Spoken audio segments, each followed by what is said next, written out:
Goedemiddag. UFO's. A very interesting subject. And we're today talking with Peter Paget. So we're going to do this in English. You probably know what UFO means. Unidentified flying objects. The flying saucers, the things people see in the sky, the strange sightings, the stuff you might not believe. But there are people, of course, who do believe UFOs are reality. Peter Paget is one of them. He's a specialist in the field. He wrote books called UFO-UK and the Welsh Triangle, and he lectures frequently at conferences, even in Amsterdam. Peter, a question I always ask is, if you are a UFO specialist, have you seen one?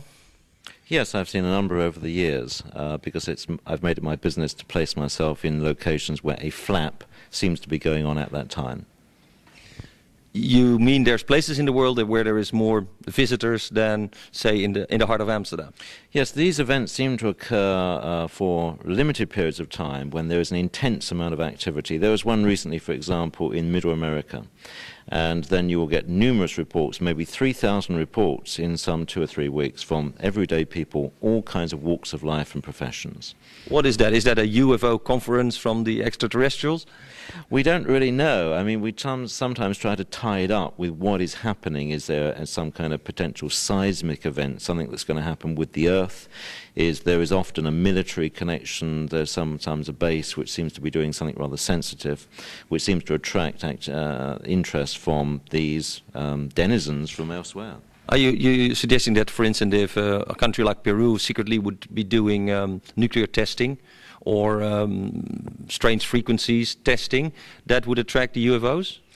No, but often the West does have facilities in very strange and remote places, specifically to keep them undercover. I was at the UFO International Congress in Nevada, United States, through the whole of the month of February. And the conference was opened by a video sent by the Russian government officially, where there was a 3-star serving general stating that the Russian Air Force have recorded UFO activity for 20, 30 years at least, and that this activity was not identified as either being American or their own or anybody else. It was completely unidentified. And they had, because that's the story, yeah, that people say, yeah, but these are really the Americans or the Russians doing secret testing with strange craft, strange planes, and we've seen some strange planes lately that are totally different from previous ones, and people say what we see or what people have seen are really just new planes, new crafts from existing governments like the USA. Some craft are prototype tested at areas like Area 51, which has the longest runway in the world. But the history, and I've been in this for a very long time, 3.5 decades in fact, shows that the occurrence of this type of aerial craft predates whatever the Americans or the Russians or anybody else are fooling about with over the past 10 to 15 years. Now, I remember that in the old days, scientist Tesla, but I remember Wilhelm Reich, he developed tools to kind of fight evil energies and UFOs, and he was quite busy with that in the late 50s already. Certainly that did take place, but there is some evidence that maybe some craft were developed in the latter days of the Second World War, some prototype. And there is some potential evidence that these did in fact fall in the hands of both the Americans and the Russians. But still we have a situation where if you take out all of that, there are craft which exhibit characteristics which even with those advanced electromagnetic techniques we cannot replicate in the United States. The funny thing is, I'm a physicist, that this means that that what we call science in fact is a very limited operation, that what we have looked at is, combustion engines and lasers and electronics are only a tiny fraction of what is actually possible. At any one time, of course, that is true. I mean, in the 19th century, they thought they had discovered absolutely everything and were sad that there was hardly anything yet to find after the 19th century. However, there has been an enormous advance in the last 5 years in leading-edge technology, and I think the United States does have some very exotic pieces of equipment under test. However, they seem to have learnt a lot of that knowledge by back engineering craft which have fallen into their hands, which in effect crashed. And those have been around from about 1946-47 onwards. We at the conference will be showing some pieces of a craft that crashed in 47. But that means that, in fact, we are learning from these extraterrestrials or whatever, wherever they come from. They might come from the center of the Earth, as far as we know. But could it be that they are giving us information about new technology, kind of educating the Earth too? There does seem to be some kind of interface going on, which is structured, both in terms of an exchange of information, sometimes openly and sometimes almost allowing us to steal it from them. I mean, another area which I know you're interested in is crop circles, and although there is a large number of fakes, of course, some of the genuine crop circles do contain extremely exotic mathematics, physics, and basically do seem to be generated by some kind of intelligence which is trying to tell us something or tickle our mentality into saying, well, have you looked at this? Yes, like telling us that fractals have more application than we think of. You know, the fractal geometries that we see in those crop circles, and we actually didn't know for, you know, before the Second World War, and only when with the computer came around, we started developing the chaos theory and the fractals, and we came to these pictures. As you know, crop circles were first observed in the United Kingdom and Australia back in the mid-70s when I started looking at them. I think last year Holland had 80 or 90 crop circles, and I don't know whether they were genuine or not because I didn't investigate them, but certainly in the United Kingdom we've had some very interesting mathematics in the crop circles, and they appear to need to be looked at three-dimensionally, not just as a flat image. And they seem to contain elements of biology, math, physics, and elements of a science which we don't fully understand at all. You could argue, as indeed some of the speakers at the conference will go into, that some of this is almost on the edge of occultism, where people look into metaphysics and the power of the mind to manipulate matter.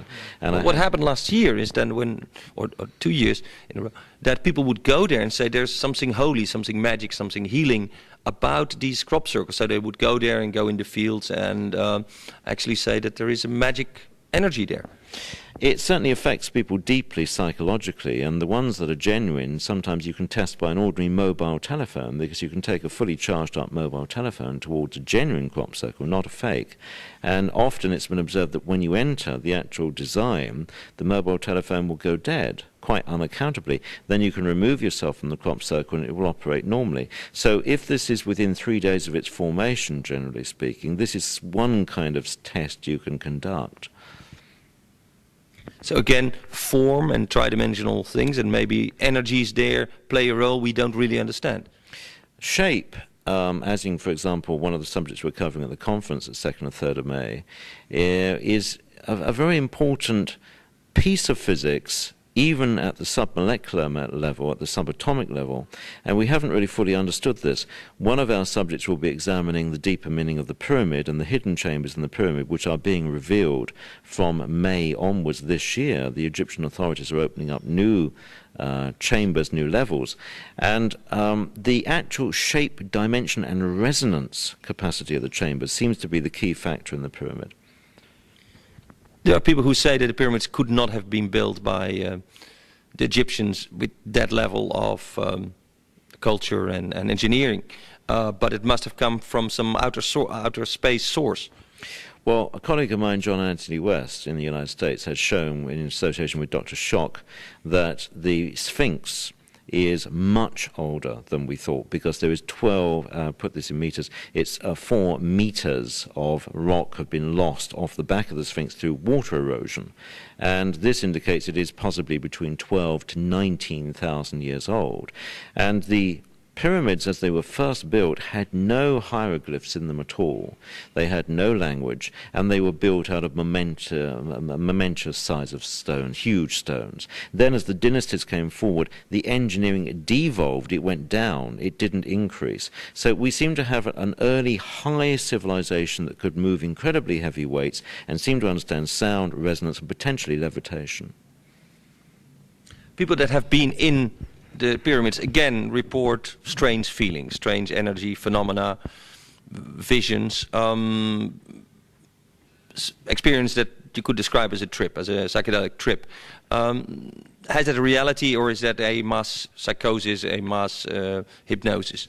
There would be an element of that in an emotionally charged situation. However, there were some scientific experiments done quite clandestinely in the past 2 years involving people like the Shaw Foundation, where scientists went in and generated sound. And sound is very important here. And they found that very strange things happened. In one instance, an image appeared, a kind of holographic image, which glowed with apparently a very pale blue light. And also there was suggestion that objects were beginning to levitate.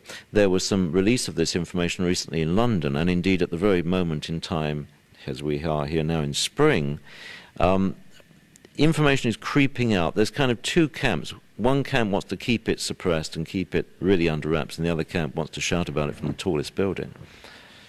Why is that? Is that based on old religious feelings like, there's angels, there's devils out there, but we don't want to know too much about it. Leave this to us, the church, or leave this to us, the specialist.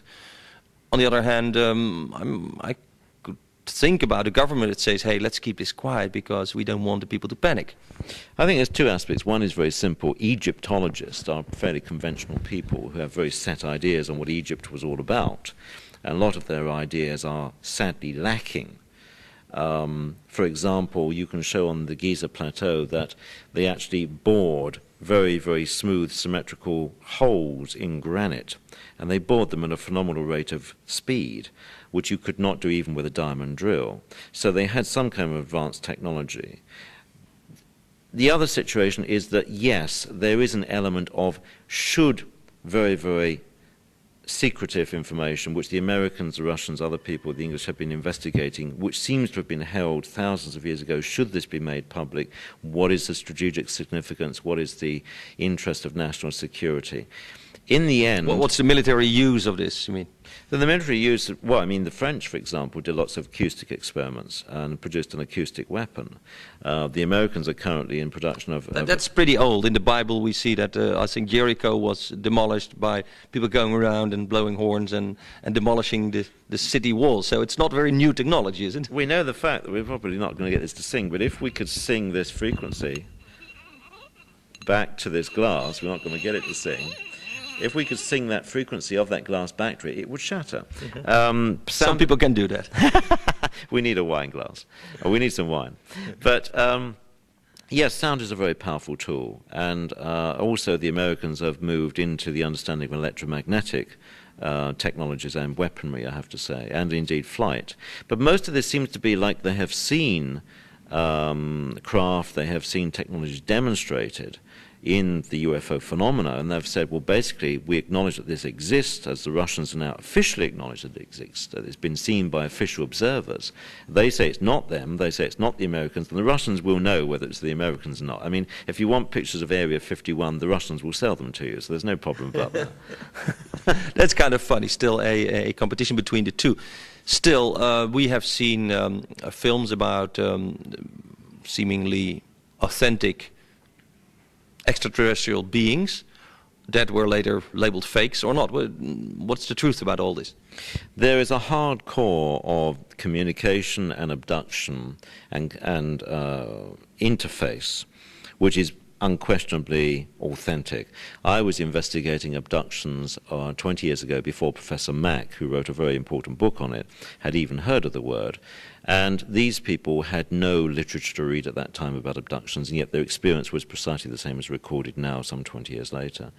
But again, if you go and talk to a psychologist, or even look in the Bible, where Jesus went out in the desert for 40 days, and after 40 days he got visited by the demons, or the devil, and he had all kinds of strange visions. Now, if you talk to some people that take LSD, or people that have been in psychotic situations, they basically describe situations that are similar. They get into another situation, are given information, knowledge, wisdom, that they bring back. So the story of abduction as generally a person coming into another space, getting something and coming back is age old. Intuition and inspiration and hallucination is age-old and indeed was used with hallucinogenic drugs even by the ancients. And indeed in Amsterdam, one should know about all of these things. However, I mean, with the people that I've interviewed, there were physical, medical conditions. There were operations that had been conducted on these people which had left evidence. There were implants which actually were covered in carotene. And carotene actually is a very interesting substance because surgeons should make note of this. If you cover an implant, a metal, with carotene, the body won't reject it. Now, somebody had put those implants in those people, knowing that that phenomena, that medical phenomena would happen. We're talking about a massive body of physical evidence. We're way beyond in the United States, the United Kingdom, and wondering about whether the phenomena exist or not. We're now in the process of defining exactly what it's about. What it's about. And as you're aware, there's an enormous release of information, partly due to the fact that in America there's a 50-year secrecy rule, and in the United Kingdom usually a 30-year secrecy rule.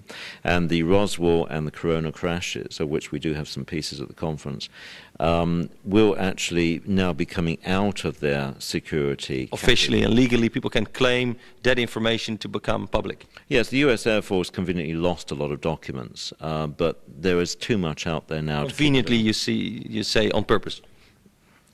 I know nothing. There was a congressional inquiry which subpoenaed the US Air Force to supply a lot of documents, and they had been... It usually happens about the Jewish gold, things got lost, and even in Holland there were lots of Jewish property, and then somewhere in the history it was just thrown away for good reason. Well, the old gag is the victors rewrite the history books.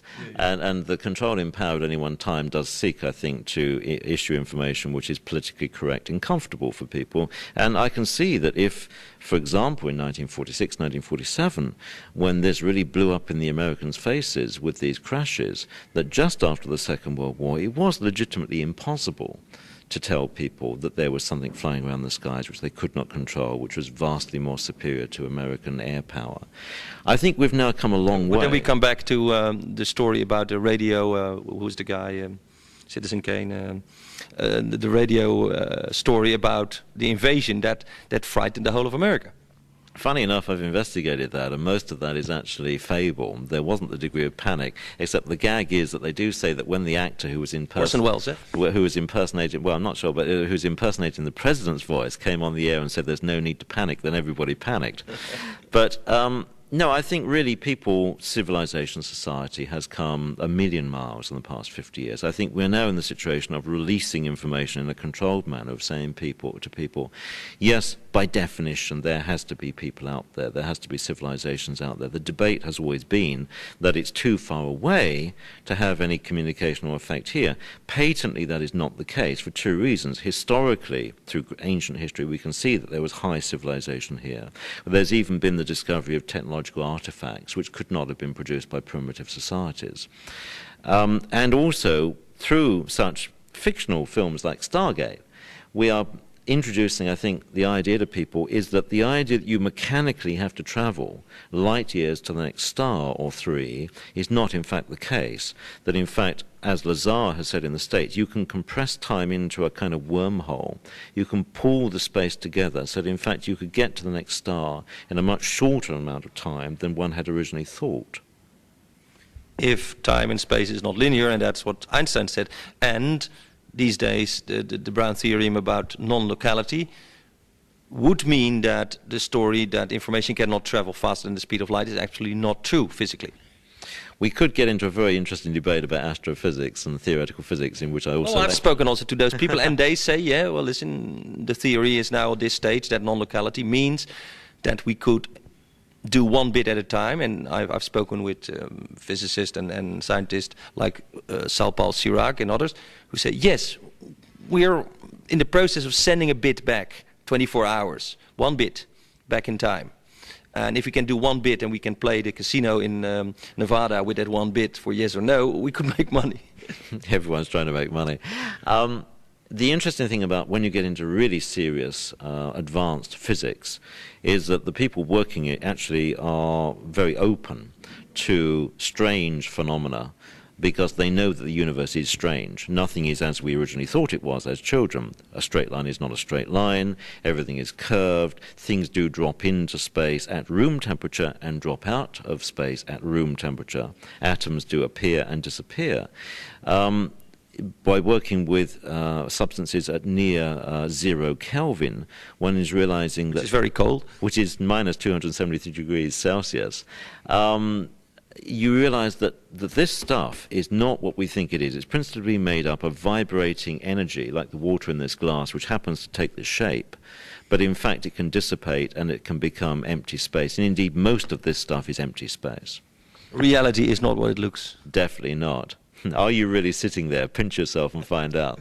Yeah, the funny thing is that I do a lot of interviews, some of them with, say, people from the Hindu tradition.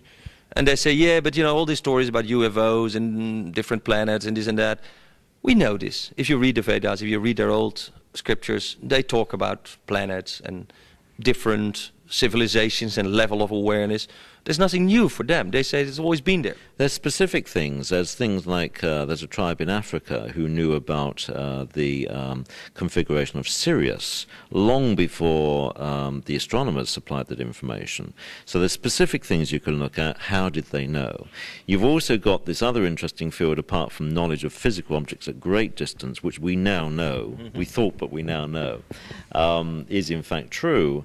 But also the possibility of interdimensional travel, which is getting back to how fluid actually matter is. I mean, I've actually seen... When you say interdimensional, you mean there is the 3 dimension of space and there is time, there's the 4th dimension, but there are other realities, other dimensions that we could step into?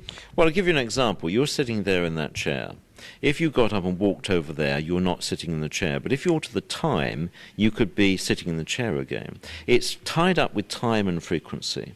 And it would seem that there are at least 2 realities, that there are possibly 2 of us sitting somewhere doing the same kind of things.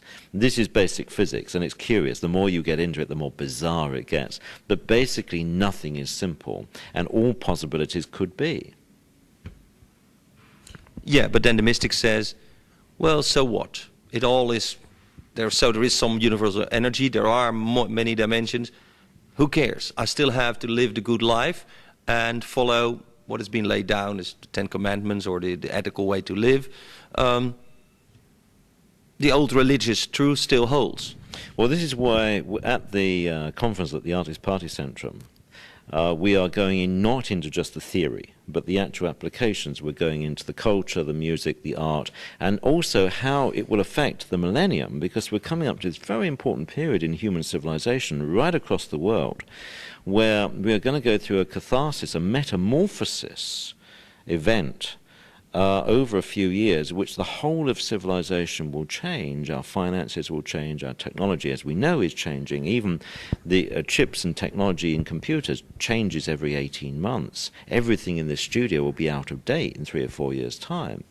And therefore, we're moving at such a rate. Us too? I'm sure we're out of date already. We're out of date. We're dinosaurs. And that's why they send us out here, you see. We're expendable. And now, it's time to take off your mask, you mean? Yeah. The interesting thing is that whereas one would speak theoretically about all of these things, and there'd be great intellectual debate, and it would be very entertaining, which indeed the conference will be entertaining, but also it will have application in science. I lecture at university, and if you can say to students and PhDs and researchers, now look, this is a possibility, look in this area, don't say to yourself, this cannot happen, because it can happen. And most of the things that we are dealing with in ordinary technology around us today are fairly out of date. It's based on the kind of things we actually sort of knew about between the First and Second World Wars. And we've now got to take the lid off a lot of ideas, a lot of possibilities, which could completely revolutionize society and could, for example, hopefully cure. I'm also very clued up on ecology, and I've done work in ecological subjects and green subjects. It could actually solve many of the very serious problems which over the next 20, 30 years in the world we're running into with potentially a dying planet. Ecological problems. Now, for the past 5 years, people believed that the internet and the electronic highway would really solve all our problems, make life more economic, help whatever. we're over the top of that, we don't believe that anymore. So is there other technology going to happen the next century? I mean, what feeling do you have from what we see from these other cultures, these other civilizations, these other awareness, these other extraterrestrial beings? Is there a new direction that we have to look for? Well, let's deal with physical things. In the crashes of the late 40s, the Americans found exposure in what they recovered to fiber optics, lasers, optical computers, not electronic computers, but optical computers. They have just begun in the United States to develop optical computers using photons as opposed to using electrons. They're infinitely quicker. They are virtually indestructible, and they may even be holographic. Which means you're not tied down to one stratum, one layer of making a chip. You can... Yeah, and even simple things like most computers will list from one side to the other, but if you start in the middle and you list outward from the middle, you can actually cut the computer time in half. Now, I mean, simple things like this, which is, you know... Isn't that strange that in 10 years' time we got tied down to what I call Bill Gates' window on the world? We have to look his way, his fonts. Everybody knows his fonts, his way, his styles, the menus, the mouse clicks. We got to the point that we don't believe there's an alternative, but there must be. Bill Gates is a very clever man. Of course, he's British. There is always at any one time in a field, a discipline, or hardware, a person or a corporation who dominates. And PC is now dominating. One of the things I lecture on is the Millennium Problem. And I was in research and development in that in the 1960s. It gives my age away here. And there are very serious millennium bug problems which will hit the fan, the shit will hit the fan as of the moment that the calendar goes into the year 2000 because of the date. It's 00 on the computer, and that's a fault. And we are predicting that not just... I'm a physicist. I find this so hard to believe. I can go for the story that in the year 2048, when you run out of 11 or 12 bits, and like in Unix, then you have a problem because you have to have another bit really to address the problem. But the year 2000 in binary numbers really doesn't mean anything. Well, it was the way the program was hung together, and it varies enormously per system and according to the way the software was written. Unfortunately, most of the people who wrote it, and I used to work with these guys and gals, are either dead or retired, so nobody really knows what they wrote. And don't you think there's a smart guy of the level of Gates who comes up with a little program that he will send to every computer to fix the bug? Someone who's going to make billions out of it. Well, this is the hope. The last smartest guy was a 14-year-old boy in New Zealand who was immediately snapped up by Bill Gates and now works in Seattle. But the gag is that it's actually built in even to the hard wiring of chips. All I can tell you is what I'm told, all right? This is not just me talking, is that there was a major conference held on a boat, a cruise liner, steamed up and down for 3 days, where 600 IT experts got together. And they came up with two conclusions. The millennium bug is the most serious thing that ever would face such an industry. And two, don't tell very many people about it. But basically the ship... Well, they do, and they got, just in Holland, they said most of the research money and the promotion money for the electronic highway now goes to the millennium bug. And they admitted that all the subsidies that were given to companies for the internet had no effect. In fact, everybody's now saying the internet is not really the thing. Now, that's what I've been saying for 4 years. You guys are crazy. Data is no information. This is just a mind spin thing, a hype. And I say the same thing about this millennium. I've programmed a program for tax returns, stuff like that, on a Commodore 64 years ago. Man, I could change that date so easily. Yeah? Yeah, you're changing the interface date. You're not changing the machine language date. I don't want to get too technical. It does vary enormously. But I see this fear coming. It's like the UFO story. Now we have the millennium. Oh, yeah. Be aware, the millennium bug is there. I don't preach fear. I just try to look at information with great reality. And you think it's a serious problem? Well, the senior scientific advisor to Her Majesty's government thinks it's a major problem. Senior people in the United States think it's a major problem, and these are people with no particular commercial interest in saying such a thing. We predict that for about 8 weeks, 70% of the world's software and hardware could be down. Of course it's repairable, of course it's fixable. Let's have a big party. Well, that's what we're telling everybody. We're starting at the at the artist parties at the artist party centrum, and we're just going to carry on through. Peter, a few things that struck me. You say there's the Welsh triangle. Yes. In fact, it's the south of Ireland and part of Wales. What's so important there? Well, that was written in 1978-79 and continued for a few years, and was focused actually on a very secret United States base which listened to Russian submarines. We were in the middle of the Cold War in those days. And they were, again, in sound. I mean, they were dealing with sound, and they seemed to attract a lot of otherworldly interest. And indeed, in the 1970s, there was a visitation, this is the Russians and the Americans know this, of every single strategic base in the world, the Chinese as well, particularly of a nuclear nature, by craft. And I've seen military reports where craft entered a military base and disabled, actually made safe, nuclear warheads. And that worried the Americans and the Russians enormously, because the balance So of those power, guys out there know what they're doing. they know what they're doing. And what's more, the Americans are now beginning to understand how they did that, to the degree that nuclear recycling, in a civil sense, which is now an important problem, particularly for the Russians, could be made safe. And you have a radioactive material, it could be made safe, or at least lowered in its radioactive activity, or shorten the half-life by methods which we had no idea 20 years ago were possible. So, well, I was a physicist, and I actually have a patent on something like a nuclear power plant. But our justification for going on with nuclear research in those days and saying, "Less, we have to go on," is what most physicists realized we would put a burden on the world because of the existing, uranium and plutonium. But we said if we would wait and find higher elements that were more stable, we could, in fact, turn the unuseful, dangerous nuclear waste into something more useful, or at least less dangerous.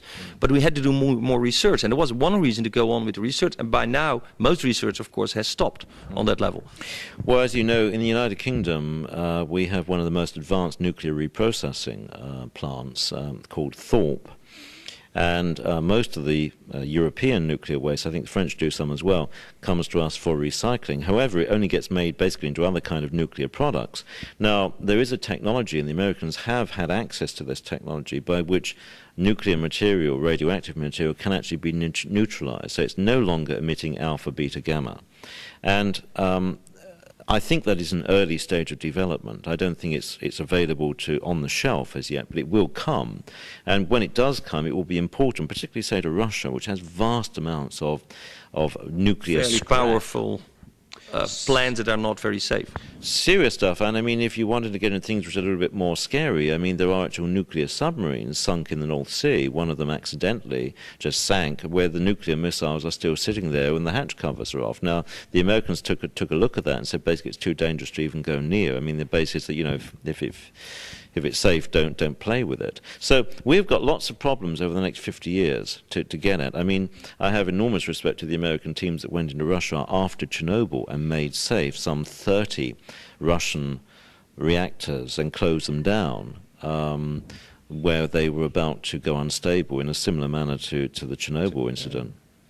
So, again, coming back to UFOs and energy of that level, what is the next millennium going to bring us? I mean, is there hope, or is there a doomsday scenario as predicted by some of the... I'm an optimist, and I'm also a realist. I think that in the computing world and in the structure of finance and administration, because of the bug problems on which I've done a great deal of research, there are major problems in the first 9 months of the year 2000. We will obviously get over them. I think there are other problems which will then emerge, but overall, most people run around hoping that our denizens from the sky will come down and save us from our technological sins. I don't see that happening. I see them as more feeding us scraps of information. That might only help us help ourselves. Yeah, precisely, because when the colonial nations in the Middle Ages went out and colonized the world, when they came to a native culture, which was a beautiful culture in itself, and they introduced a higher or more sophisticated culture, as they thought, that usually resulted in the complete destruction of the existing indigenous culture. And I think they realized the same thing here, is if they landed on the White House lawn, as so many people say, why don't they do that? Our civilization culturally would stop dead, and we don't want that. We don't want that, they don't want that. They've got the discipline to understand that cultures, nations need to advance at their own pace. And I think they have been concerned about our irresponsibility with nuclear material, and they've helped to some extent. They have at the same time given us, even accidentally, pieces of technology which have not necessarily been widely or wisely used. We could solve all of our technical problems on the planet Earth within 10 years if we actually removed the jolly green buck, the commercial incentive to make more money, to hold people in some kind of fear concept that somebody holds the control strings on an energy or a product. If we can get this through to the captains of industry, that they have to move forward, because it's very comparable now to when we were entering the Industrial Revolution, where the people who were locked into the old technology said, this new technology, this Industrial Revolution of the 19th century, will destroy our industries. The neo-Luddites.